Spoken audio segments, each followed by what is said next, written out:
I do think that there are times where it's not really being looked over. I feel like I know I'm better than what the people in the room think. And it's not like I don't get upset about it. I don't get anything. Like whenever you get your chance and you know what you can do and you know people are underestimating you, you just take a hold of it. Bronx made, Bronx made, Bronx made, Bronx made, Bronx made. Hey, que lo que? Welcome to Bronx Girl at Heart presents Casa Confessions, where young bosses and creatives confess funny and harsh truths about their come up. I am your host, Alanis. So happy to have you guys back. We've been on a super long hiatus, but by the time you guys see this episode, I'm not even sure how we're going to lay it out for you guys, so it might not have been a hiatus for you. But I'm so happy to be back here with everyone. And today we're coming with the energy, we're coming with the hot topics, all of the poppin', trending topics on social media right now. And just to get into it, it's going to be Stunna Girls beef with Sierra, Taraji P. Henson standing up for black actresses, Spotify versus Lil Nas X, and this phone always ringing. Hello? Oh, I forgot we had a guest. Come on in. Oh my God. Hello. How are you doing? I'm feeling good. How are you? Welcome, Jonny. But you are an artist. So what is the artist name you're going by? I go by Jonny D Rocket. Jonny D Rocket. Amazing. If you want to come on in a little bit together.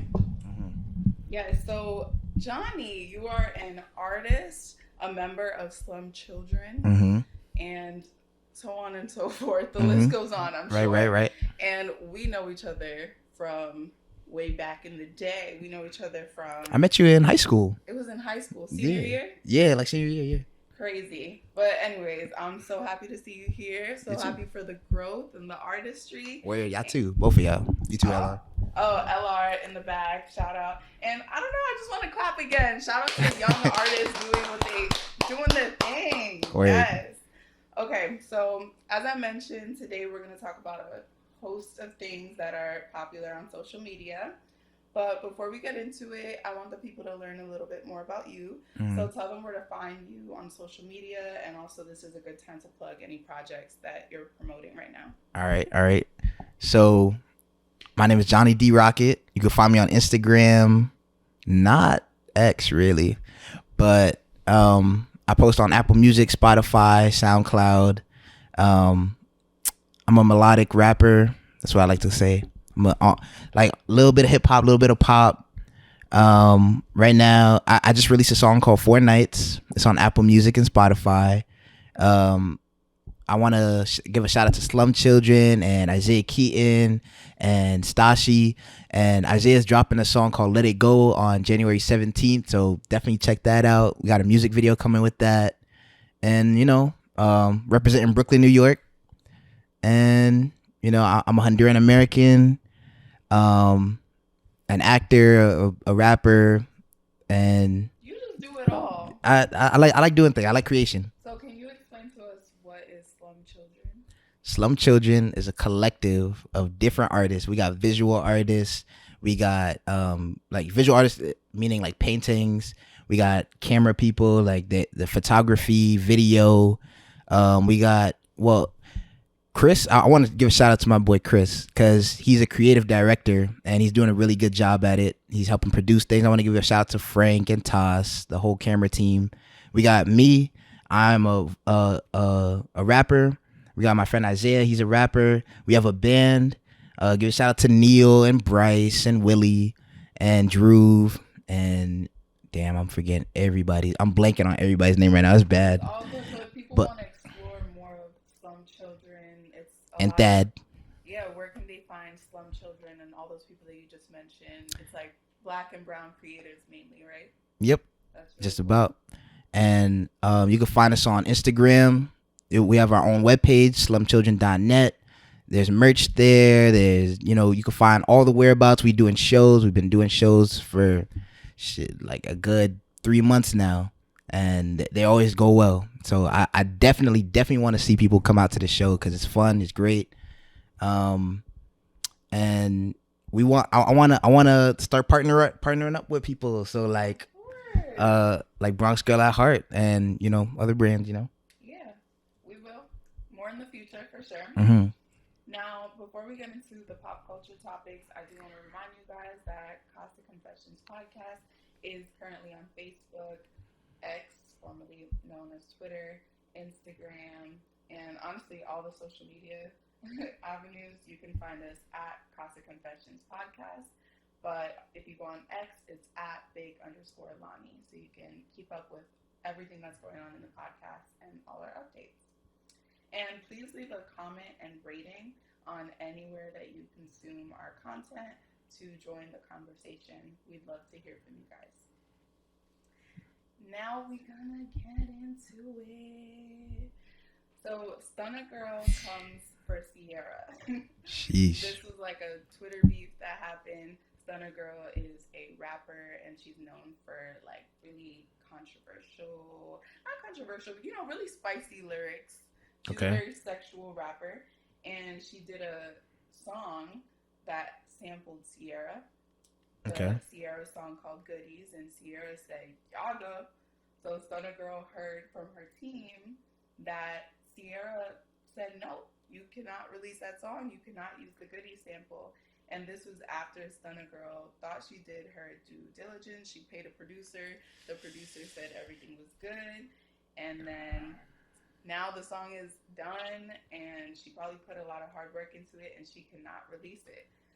So samples have been a topic of conversation in music a lot lately. Like, people are using samples. Some people say they're overusing samples. But what do you feel about Sierra doing that? Well, first, I think I definitely understand Stunna Girl's feeling.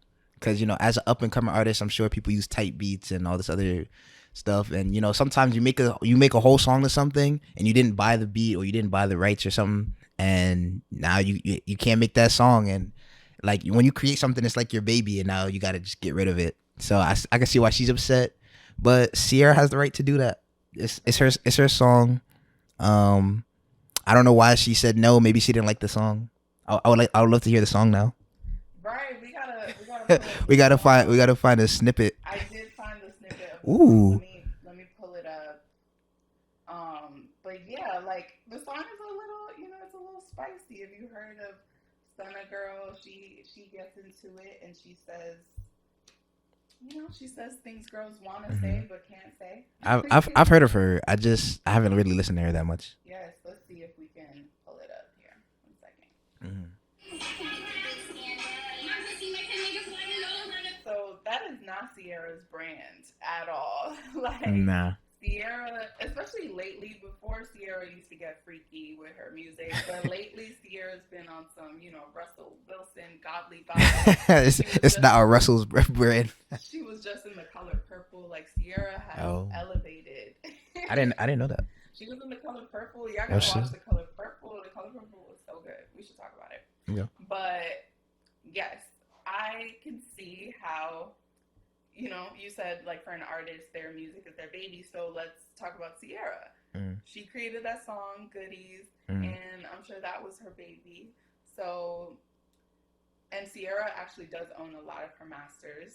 This is probably one of the songs that she owns her masters to. That's why she has say over it. So she has a say over what people do. Everyone should have a say. If you're an artist, I believe that you should have a say over what people do with your music later on. Mm-hmm. I definitely agree. I feel like, me personally, I'd be like, yo, whatever you make with it, as long as it sounds coherent and good. Not good just to me, but there's a certain base levels of good that you got to reach to be able to put it out. You can put it out, but if Sierra don't want it out, like, she don't want it out. I don't know why. She could probably make money off of that, but I guess she don't need it. She doesn't need it. Yeah, and Stunna Girl, she did go off on Twitter, and she went on a whole spiel. She did say that the song it wasn't like an authentic sample. Like, the Goodies song was sampling something else. So that was Stunna Girl's point. That she's like, if anything, the original producer should have a say over it, but not Sierra. Like, a lot of people have, supposedly, according to Stunna Girl, that beat before. So it's like, why her? Why stop her bag? Because it's not on brand. It's messing up Sierra's bag. It's missing like image is everything. Perception is everything. So. But isn't that so crazy with music ownership and how that works? Because you can sample a song Mm-hmm. and then someone 10 years later samples your song, and if your ownership and paperwork is the way it's supposed to be, you could be like, nah, that's mine, stop it, even though you sampled Even though someone you took else's it to from get someone that else. song. Yeah, but also to the same point, like would Stunner Girl be using this song if Sierra never did that to it? Right. Like She's probably, she didn't get the original sample. Sierra is like the closest reference to that sound that we have in like recent history. So that and like she probably elevated whatever that sound is to a level that other people want to use it now. Yeah, I agree. I feel like if Sierra owns her music, she has the right to shut things down. Mm-hmm. It's just unfortunate. It's like once the record was out, people were excited for it. She was already teasing it for a while. Yeah, that sucks. Like I definitely feel that. Like I've had a couple songs that like I can't either I can't find the beat anymore, like I can't find the stems for it, or like wherever I bought the beat, like they're like, oh, we sold it to someone else, someone bought exclusively, so you can't use it no more.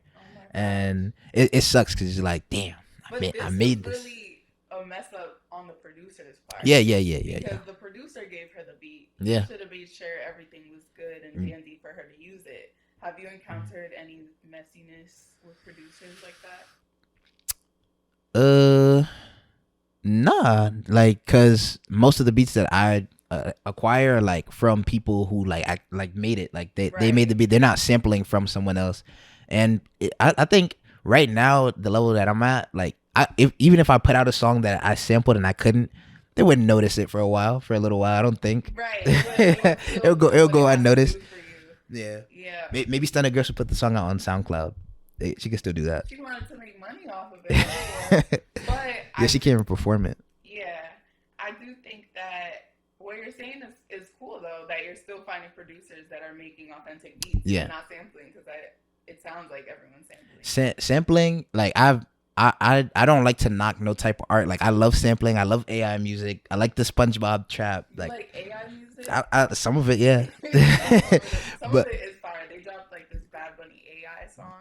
That's what I'm saying. And it was actually fire, and it actually sounded like a song that he would drop. He would drop, and he was so upset about it, like he was hurt. I would be upset about it if it was me too. But like it's good for creation. It allows like expression. But I think that there's nothing wrong with using samples. I don't like songs that like take the song and just remake it with a little bit, like the Weeknd kind of did that. Okay. With I forgot what song it was called, but he basically sang the same song, like just it's the Weeknd. It's like it sounds more like a rendition than like a new song. Got it. Yeah. I don't like that. I wish I remember what song, but yeah, that happens often.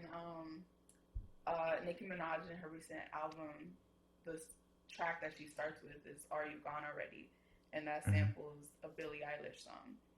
And the Billie Eilish song was released not that long ago. Yeah, I was about to say, that's damn. Like definitely within the last 4 years. So people had a lot to say about that. But I thought it was a really beautiful song, especially because Nicki, Nicki has bars. So it's like she met the sample. It wasn't like sometimes they have the sample playing. Yeah. And they're bringing nothing. Yeah, the sample's carrying the song. Like you can't have that. If you're gonna sample something, you got to make it yours. You got to take it over, like mix it all up. Throw it back out as something different. Yeah, I agree. Okay, we're going to stay in the artist lane. I wasn't planning on speaking about this, but this did come across my timeline on the way here. So, Ari Lennox, she's like all over the blogs and stuff because she responded to a social media user who says she is a mismanaged artist like Normani. And this was really interesting for me to hear. Crazy. I've been hearing this a lot about Ari Lennox and also artists that I love like Kehlani, that they get a lot of comments from people saying, you're underrated, you're mismanaged, like your team needs to get it together, like figure it out, you would have been way more successful, you would have been where this person is. And Ari Lennox went off, like she did a whole, one of those like long ass captions. But she said, I need y'all to this up swiftly. As a neo soul artist, it is a blessing to have made it as far as I have, It is. especially in a world where it is clear my music is not for everybody. And that is fine, and that is beautiful. I love my fans, I see y'all, and I feel y'all more than ever. I am grateful and beyond blessed to have space in this music industry. She keeps going. She acknowledges that her sound is very niche, and she's just proud of where she's at. What do you think about that? I feel like Ari Lennox is a smart woman because you can't sit there and blame your management for whatever. Like it's not gonna benefit you at all. You can't blame the fans. It's not gonna benefit you. And to be where Ari Lennox is, like she signed. I think she's on Dreamville, right? Yes. That she signed. Like I love Ari Lennox. I forgot she was on Dreamville though. But I love to be an artist and make money off your music and to be able to just live off of it and use it to keep creating music is like a success story in itself. Like there's so many. Like yesterday we were talking about like LA and my friend was like, yo, most of the homeless, there's like a homeless crisis in LA. He's like, most of the homeless people are like failed creatives that moved out there, went for their shot and just didn't get it. And like, so to be anywhere, like to be known, especially to be like at Ari Lennox's level, it's like what you might think is a mess up is like, I would love to be there. I would love to be like in Ari Lennox's shoes. I can't sing like her though, but Yeah, I hear what you're saying 100%. And that's why she had to come at this person who said, let me read the tweet that Ari Lennox reacted to. So I'm not going to say that. I was going to say that. cut shot him out. She said, Ari Lennox is one of the worst mismanaged artists, just like Normani. Her lack of success can be attributed solely to her team, which I'm starting to question why even sign an artist like her if you couldn't market her. They sound like a fan though. They sound like they like Ari Lennox. But that's the thing. I like if I was an artist or if I was in Ari Lennox's position, like comments like that would bug me too, because it's like you're calling her. First, it's a backhand. It's not a compliment. Yeah, it's not a compliment. It's not a compliment. She said her lack of success. Like, who are you to decide what is success to her? Like you're on Twitter talking about Ari Lennox. Yeah, lack of like people. Okay, I think there's a lot to say about this. I think people on social media, you know, because now we have access to artists in a way that we haven't had before. Yeah, and like we see them and we assume that we know their intentions, their interests, their goals for life. And we selfishly as fans want our artists to be like at the top level. Yeah. And that's a good example of that is an artist named Kehlani, which I love and have admired for so I like Kehlani. long. And Kehlani has mentioned multiple times, like, I am happy where I'm at. I don't want to be at Beyonce level. I don't want to be at Taylor Swift level. I don't want to be at a level where I can't have any type of control of my world. You know, some artists are great just like touring. Like Kehlani goes on tour like every few years, like, and she's been doing this for mad long, for like a decade. Like that's not successful. Yeah, like if you get a tour, you're doing better than like 90% of artists. To be honest. Right. If you get to tour consistently. You get to stay in an industry where people say it's just 15 minutes. Exactly. You get to stay in an industry for like a decade. Mm-hmm. And Kehlani's barely even 30. And Ari Lennox is still a young woman too, and she's been thriving.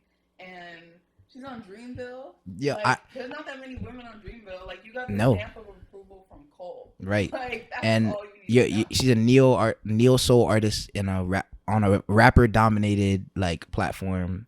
But also like I want to say I compare like artistry and the industry to like pro sports. So in pro sports, like if you make a pro like team, you're doing good. Like you did great. Like you don't gotta be like people don't even gotta know who you are. If you're in the NBA, if you're in the NFL, like you did good. You made some money off of it, and then to the point where if people know your name as a pro sports player, like you're doing really good. So the same thing with artistry. Like if you get signed, or being signed doesn't mean you're doing good, but if you have some buzz and you're doing something good and you're finding ways to make music by making music, like you're doing good. So Ari's doing really good. Yeah, I love the way you put that, and I like how you compared the music industry now to sports because I feel like that's where it's going wrong. I think people are in like putting in that competitive nature Yeah. with artists like Yeah. they do with sports. Yeah. And that's why it's like, for example, like you see how people go on like people will literally have arguments and conversation. I don't know about sports, but about LeBron and I Michael don't know Jordan. who else. Yeah, Michael Jordan. Mm-hmm. Two amazing greats, but in the it's sports and sports fandom, it's a thing to put people against each other even if they're great. You Right. know? But I don't think it should be like that in music. I honestly don't even think it should be like that all the way in sports. Well, Like, sports is part of the culture. It's all part of right. the culture to like talk shit on the Yeah. court. It's part of the culture.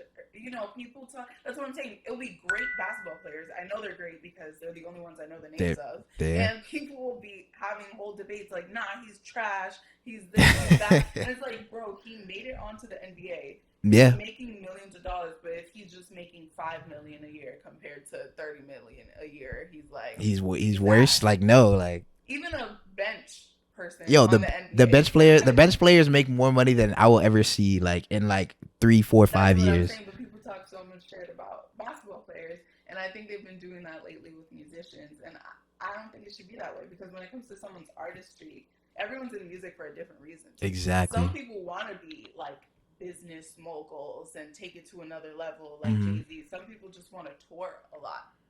Yeah. Some people hate touring and hate performing. I could see myself hating touring but still doing it. Yeah, like we have like artists like Summer Walker who do not like performing live. There's people that just want to be in the studio all day and just like record in a microphone, And I think we should appreciate all artists for their diversity, their variety, and their contributions. Yeah, like at this point, making everything so competitive, it's like we're only gonna have one of each. Like we're only gonna have one R&B singer that we're allowed to love and say that's the great one. Right. We're only gonna have one rapper that we're allowed to say that's the great one. It's messed up. And last point, you don't want like if everybody's being competitive, there's something called like a meta, right? Where in a meta, you'll I don't know if that's like video game vocabulary, but like in a meta, everyone's gonna do this thing to be successful or nothing. Like it's like you got to do this and do it this way and to be successful. And like I feel like that gets rid of a lot of diversity, like a lot of creativity amongst artists. So like I don't want the industry to be as competitive as it should be competitive because like you want everybody to compete to be their best, but not in terms of like money and like clout. Yeah, I just think when there's like a trend in music and people keep doing the same thing, like I believe like Cardi B, for example, she kind of brought back the importance of like a music video. So it's like she would drop a song with the music video. Like she made every song like a huge event, which I think is cool. And then other artists started to follow suit. But then it's also like that became boring. So I like that Nicki Minaj, for example, not Cardi and Nicki against each other, but I like that Nicki Minaj, for example, led with her album. Like she led with like a whole project. So I like when artists switch it up. Like we can have an artist that's big on like making an event out of everything, and we can have an artist there's artists that are more focused on like albums instead of singles. Yeah. And I like the variety. Like one shouldn't be more successful than the other, and one isn't not successful or mismanaged. They're different. We gotta respect differences. Yes. Okay. So we'll switch it up, and then we'll probably get back to music a little bit. Taraji P. Henson recently received a standing ovation at the talk, and Taraji P. Henson has been a talk on all the blogs lately. She's been standing up for Black actresses, and she's been using this press tour for The Color Purple to talk about the plight of Black actresses and the fact that they've been underpaid, underappreciated. Something Viola Davis has spoken to about in the past as well. How do you feel about this? I don't know all the numbers behind Black actresses and what they're paid, but I do know there's not too many Taraji P. Hensons. So like, if Taraji P. Henson's getting underpaid, then there's a problem. Yeah, and I love that she's talking about it because that's the thing. Taraji P. Henson is one of the top Black actresses right now, so I love that she's the one saying, like, if I'm having a problem, imagine everyone else. And that's very much been the framework in which she's been, like, talking about this. It hasn't been, like, complaining. It's been more so, like, I feel a responsibility to elevate the playing field for the actresses that come after me. And if people aren't listening to me, how are they going to listen to them? And then how am I supposed to look at myself because I didn't do anything better for them? So she's been talking about this a lot during the press tour for Color Purple. She's been getting emotional, breaking down in tears often in several interviews, which I'm not used to seeing this level of vulnerability from a famous person in general. So my question to you is, can you relate? Have you ever been in spaces where you feel like you've been looked over? And how did you handle that? Whether it's been in your artistry, where I've been looked over. I think where I'm at right now, I know that I'm not the center of attention for everyone, but I do think that there are times where I feel like it's not really being looked over. I feel like I know I'm better than what the people in the room think. And it's not like I don't get upset about it. I don't get anything. Like whenever you get your chance, and I feel like it's a good thing. Like whenever you get your chance and you know what you can do, and you know people are underestimating you, you just take a hold of it. Now where like in regards to Taraji P. Henson situation and like black actresses, I feel like maybe it's not so much them getting looked over, but who's in charge of like hiring and like think about all the directors. How many like black directors do you know? Well, a lot of times what I've been gathering from this situation, a lot of times it's not really the directors or the producers, because those are all still kind of creatives in a way. Yeah. A lot of times it's the studios. So it's like a bigger issue. It's studios, and they look at their numbers and then they decide if an actress can sell internationally, for example. And sometimes they say that black actresses don't sell internationally and don't have a mass international appeal, even though that hasn't necessarily been the case. But that's the framework in which they put it as, to say that this person isn't as valuable as a Meryl Streep, for example. I think like one thing about like I've noticed about just the world in general, whenever something has a black woman in it, people automatically assume that it's about black women or just black women and it's not like say you put Taraji P. Henson in a movie. Critics might be like, oh, this is like a black female empowerment movie, when maybe it's not. Maybe she's just an actress in a movie doing her job very well. Yeah. And I feel like maybe a lot of like people who run these businesses look at it that same way. They're like, oh, this is not like a female black empowerment movie, so we can't have them. Like we gotta get someone else.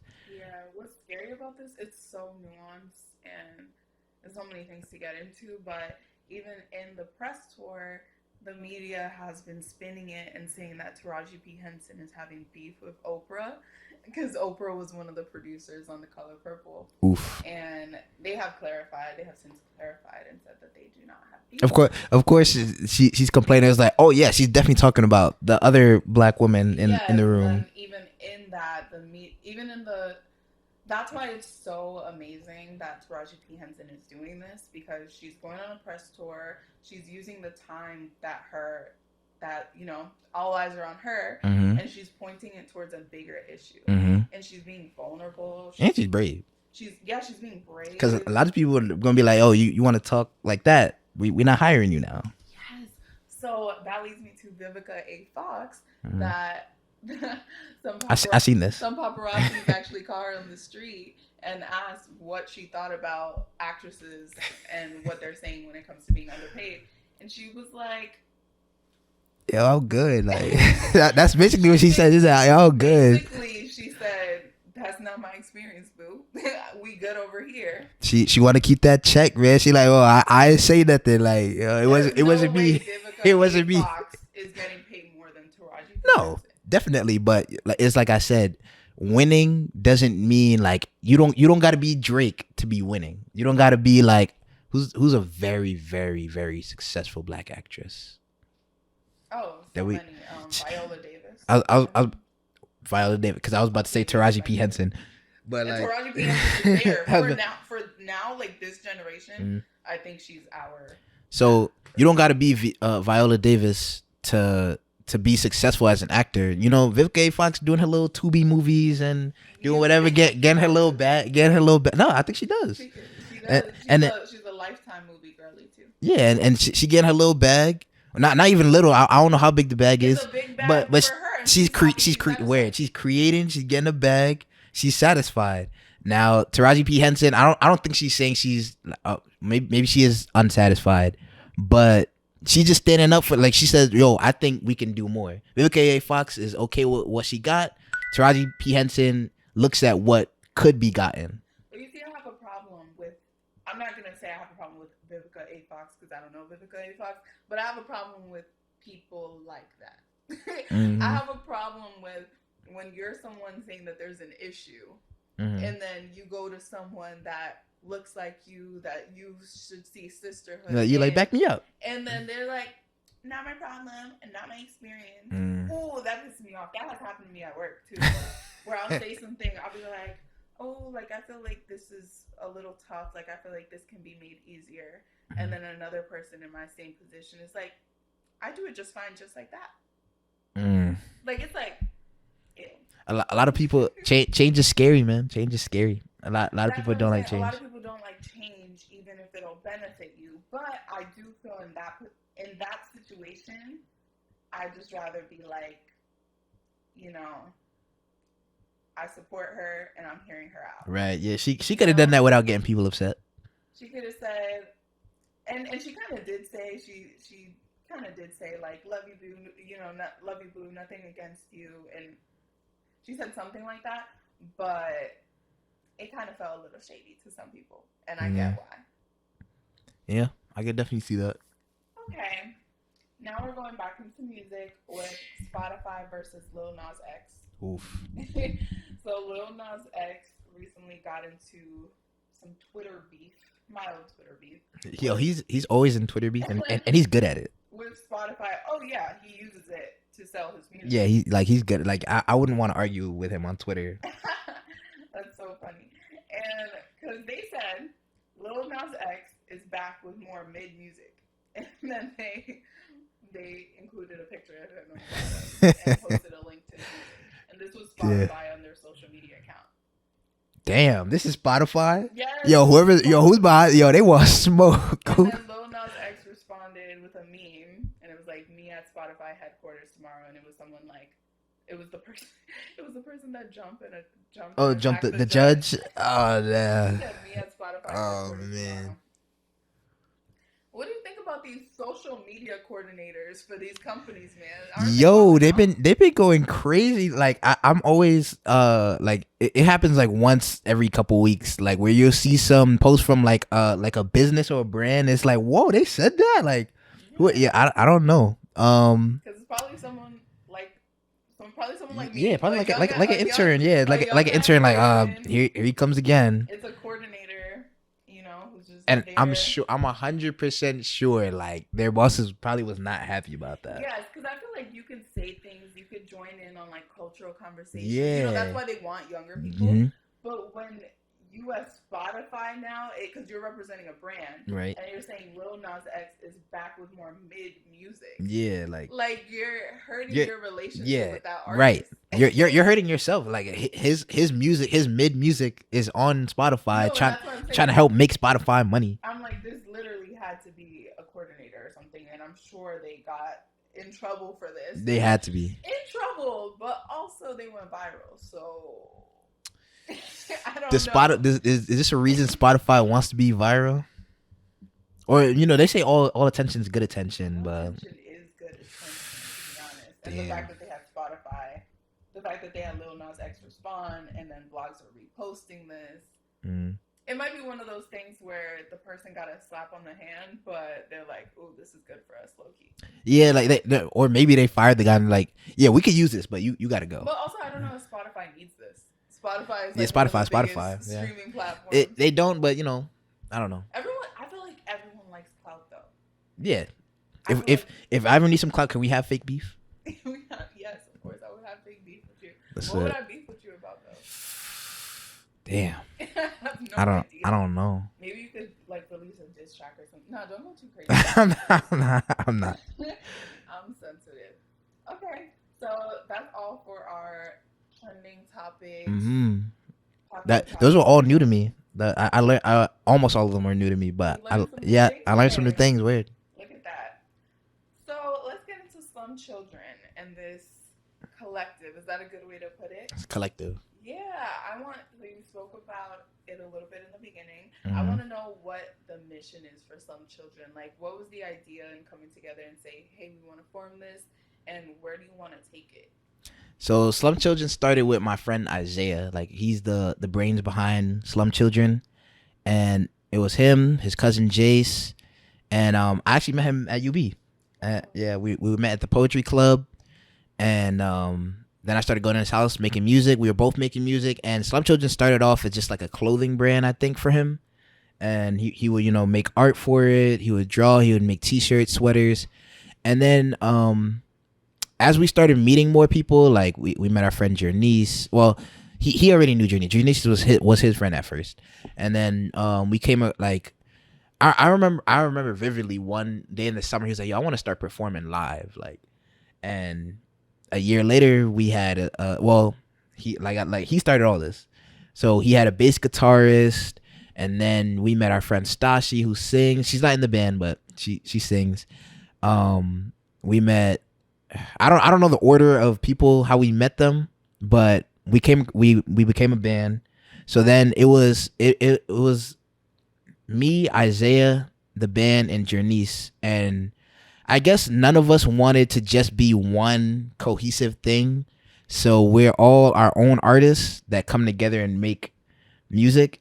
And then after the music stuff, it started becoming a whole bigger thing. Like we started to have the shows. We had visual artists like come out to the shows, and it became more of like a creative collaboration. Yeah, like a movement. And then you did the nicest thing for me ever. You gave me the song for our podcast For the cover, right? Bronx Made, like, and you just kind of like gave it to me basically as like a gift. I don't even remember how that came about. So what made you want to do that? What inspired the song Bronx Made? And all right, so I remember, like I said, like I started seeing you do the podcast, yeah. and I was like, I like that because did you always say you wanted to be in radio? Or it's like I just remember you being a communications major, and I was like, I saw this. I keep hitting this.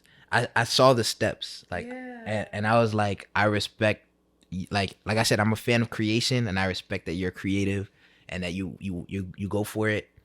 So I remember listening to one of them, and y'all had like a Pop Smoke kind of like transition like thing. Do you remember the thing before it? A Pop Smoke transition. It was like almost like a Pop Smoke beat, but not like a beat.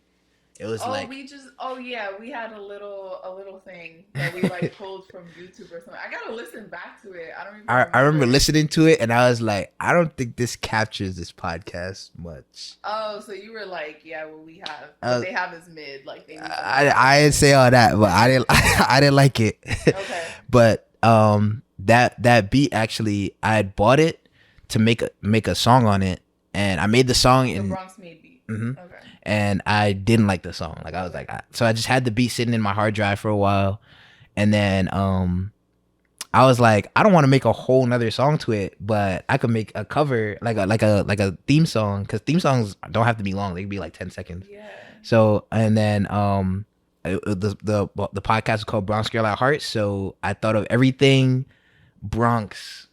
And it was like, I'm gonna just put it together. And there was one episode you said, I forgot where you said you were from, like the part of the Bronx you were from. Yeah, you mentioned in I mentioned Marble Hill. Yeah, you said that. I grew up in Marble Hill. It like basically almost doesn't really exist anymore. It's Kingsbridge now, but Marble Hill, and Yeah, you mentioned the one train too, and I was like, no, Yeah, I this said guy was that's listening. all the train, like the 1, 2, 4, 5, 6 is all the trains in the Bronx. Marble Hill to Pelham Bay is like basically like the whole Bronx. Like it's like Marble Hill's over here, Pelham Bay is like the other side. Like the thought you put into it, that's Mm. crazy. I said what all her hats got Yankee signs, Nike Yes, checks on all her kicks.